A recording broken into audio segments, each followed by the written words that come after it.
नमस्कार सर, क्या नाम हुआ? मेरा नाम राजेंद्र। राजेंद्र जी, भागलपुर बीजेपी का ब्राह्मण उम्मीदवार, कांग्रेस का ब्राह्मण उम्मीदवार, जीएसपी का ब्राह्मण उम्मीदवार, कौन बेहतर ब्राह्मण उम्मीदवार? हमको तो जन सुराज है। जन सुराज है। हाँ। अच्छा, अरे वाह वाह, अच्छी बात है। आप जन सुराज कह रहे हैं। जन सुराज कितने वोट लेगा? लड़ाई में है या वोट की लड़ाई में? आई डोंट नो कि हाँ मतलब वो नहीं जान पाएंगे कि कितना लेंगे, लेकिन मेरा मेरा पर्सनल है।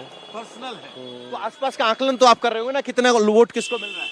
नहीं, इतना तो हम नहीं जानते हैं। इतना नहीं जानते, कह रहे हैं कि जन सुराज को दे रहे। अच्छी बात है। कुछ युवा और है पीछे पीछे चलते जा रहे हैं। आओ भाई, क्या नाम हुआ आपका? धीरज कुमार। धीरज कुमार, क्या करते हैं?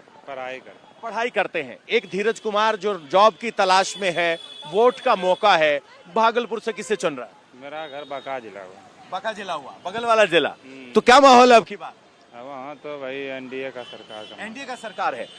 पहले दौर का मतदान हो गया, बम्पर वोटिंग बढ़ी, तो क्या लगा आपको, किसके पक्ष में जा रहा है? हम तेजस्वी बनने का चांस है। तेजस्वी बनने का चांस है। युवा के लिए हित के बारे में सोचता है। अच्छा, आप जब कह रहे हो कि हमारे यहाँ एनडीए है लेकिन बनना तेजस्वी चाहिए, आपका वोट तेजस्वी की तरफ रोजगार के मुद्दे पर? रोजगार के मुद्दे, युवा है रोजगार के मुद्दे पे। तो क्या युवा सचमुच कितने बड़े स्तर पर तेजस्वी पर भरोसा कर रहे हैं? ये तो नहीं बता सकते हैं, लेकिन युवा भरोसा है, युवा पे कुछ करेगा वो। देख रहे हैं आप, महिला जिस तरीके से नीतीश कुमार के साथ खड़ी नजर आती हैं, युवा वैसे ही तेजस्वी की तरफ देख रहे हैं रोजगार के मुद्दे पर। बाबा बड़ी शांति से इंतजार कर रहे हैं। क्या नाम हुआ बाबा? पहले आप ही के बात का जवाब दे देते हैं। हाँ। जो युवा तेजस्वी की तरफ है उसको अपना कोई ज्ञान नहीं है। अच्छा। और सभी युवा नहीं है। हाँ। 2-4-10% एकदम मोटिवेटेड है उसके प्रति, उसके परिवार के प्रति। वो लूटेगा भी तो उसी को वोट देंगे। अच्छा। तो इस प्रकार के युवा हैं। हाँ। और यदि इस प्रकार के युवा का सोच है तो सोच लीजिए राज्य का भविष्य। क्या नाम हुआ सर? राजेंद्र चौधरी। राजेंद्र चौधरी साहब, भागलपुर में हम खड़े हैं। यहाँ 2 बार से कांग्रेस के विधायक हैं, रोहित पांडे बीजेपी के हैं, झा साहब जनसुराज से हैं। भागलपुर की तस्वीर क्या है? भागलपुर का तस्वीर तो एनडीए का है। एनडीए को है। अब जब आप यहां से पूरे बिहार को देख रहे हैं, हम खड़े हैं झारखंड बॉर्डर की तरफ। पहले दौर का चुनाव आंखों के सामने हो गया, आपका आकलन क्या है? एनडीए भारी बहुमत में आएगी। भारी बहुमत में? भारी बहुमत में एनडीए आएगी। बाबा, बीजेपी वाला है? हम लोग कोई पार्टी का नहीं बाबू, हम मजदूर आदमी, टेम्पू ड्राइवर हैं। अच्छा, टेम्पू ड्राइवर है। तो क्या आप मतदाता हैं? आप सबसे ताकतवर हैं। जिसको बाबू तो मेरे हिसाब से मेरे को समझाइए जरा, भागलपुर में चुनावी माहौल क्या है? चुनाव तो युवक को देना चाहिए बाबू। हाँ, युवक जो है, कौन युवा? गांधी बाबू। हाँ। उन लोग को देना चाहिए कि हम लोग को मजदूरी रोटी देगा। सर, क्या नाम हुआ आपका? मेरा नाम अमोद सिंह हुआ। अमोद सिंह साहब, आपका आकलन क्या है? मेरा नीतीश कुमार है। नीतीश कुमार। रोहित पांडे। रोहित पांडे आप यहाँ से कह रहे हो, लेकिन उनका कहना है कि युवाओं में सरकार के खिलाफ नाराजगी, इसलिए वोट परसेंट बढ़ा है। नहीं, ऐसा कोई बात नहीं है। रोहित पांडे जीतेगा। भागलपुर से तो रोहित पांडे बिल्कुल बहुमत से जीतेगा, उसको कोई नहीं हरा सकता है। कोई नहीं हरा सकता। और पूरे बिहार की तस्वीर क्या, खासतौर पर जब पहले फेज में जबरदस्त मतदान हुआ? बिल्कुल नीतीश के तरफ आएगा। नीतीश का तरफ? जेल के कहते हैं कि एंटी इनकम्बेंसी होता है, दिखाई तो नहीं दिया हमें वैसे। नहीं सर, जब परसेंटेज बढ़ा तो नीतीश कुमार का बढ़ा। परसेंटेज बढ़ा तो नीतीश कुमार का। सर, क्या नाम हुआ आपका? बंटी शर्मा नाम हुआ। बंटी शर्मा साहब, ब्राह्मणों की सीट पर बंटी शर्मा जी कहाँ? बिल्कुल अपने जगह पे हैं। यहाँ बिल्कुल कांटे की टक्कर है। पूर्व के भी चुनावों में यहाँ देखे होंगे। हाँ। 1000, 1200, 900 वोट के आकलन से जीतते हैं। तो हाँ। कौन जीतेगा कौन हारेगा इस पे कहना बहुत मुश्किल है। हाँ। रहा बात जहाँ वोट का जो होता है कि वोट देता कौन है, एग्रेशन के साथ वोट कौन देता है, एग्रेशन यहाँ किनमें है? किनमें है? किनमें है? आप बताइए। सिर्फ और सिर्फ अल्पसंख्यकों में ये एग्रेशन है, जो कि अपने घर से पूरे के पूरे कुनबे के साथ निकलते हैं और वोट करते हैं। हाँ। जिसके कारण यहाँ पे इस तरह की टसल होती है। हाँ। अब बाकी आप समझ सकते हैं किस तरह की होगी। अच्छा, तो आप कह रहे हो कि अल्पसंख्यकों में जोश है, दूसरी तरफ जोश नहीं है उनका, हर समय ये रहता है एग्रेशन। वो आके वोट करते हैं और हम लोगों में होता है कि वोट करने नहीं निकलते, आराम से सोए रहते हैं, टीवी पे देखते रहते हैं। अच्छा, तो आप कह रहे हैं कि मतदाताओं के वोटिंग पैटर्न पे बात कर रहे हैं। नमस्कार सर, क्या नाम हुआ आपका? राजेंद्र प्रसाद। राजेंद्र प्रसाद जी, भागलपुर, बड़ी दिलचस्प सीट, बड़ा क्लोज मुकाबला, 900 के फर्क से पिछली बार हारी थी सीट। इस बार तो रोहित पांडे का जीतने का चांस है, लेकिन दुर्भाग्य है कि यहाँ का एमएलए अगर दूसरा पार्टी का होता है तो केंद्र बदल जाता है।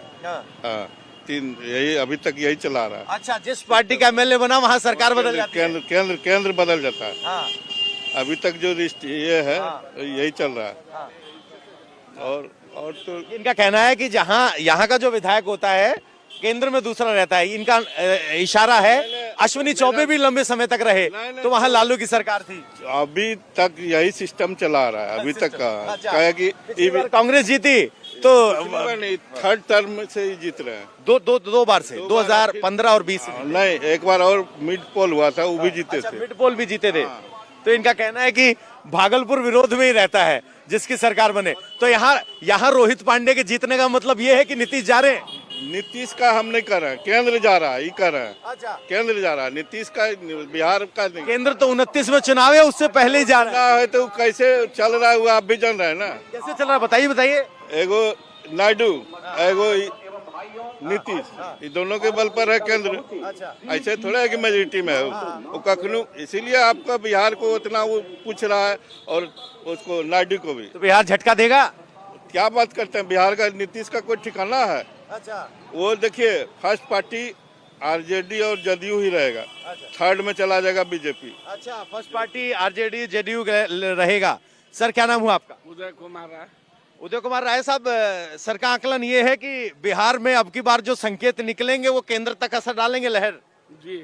तो क्या लग रहा है आपकी बार बिहार का तस्वीर? देखिए, हम लोग तो ऊपर देखते हैं, ऊपर देख रहे हैं, उसके बाद नीतीश कुमार जी को देखते हैं। अच्छा, ऊपर किसको देख रहे हैं? मोदी जी को।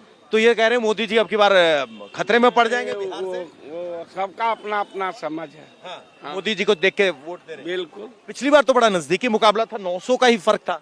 अब देखिए सर, अभी तो ज्यादा आंकड़ा आप ही लोग का दिखा रहा है, टीवी न्यूज जो है। अरे हमारा मत बताइए, आप अपना बताइए। हम तो आपने 121 का आंकड़ा देखा तो क्या है? अभी बीजेपी ठीक रहेगी। अच्छा, इनके यहाँ बीजेपी निकलेगी। पंडित जी प्रणाम।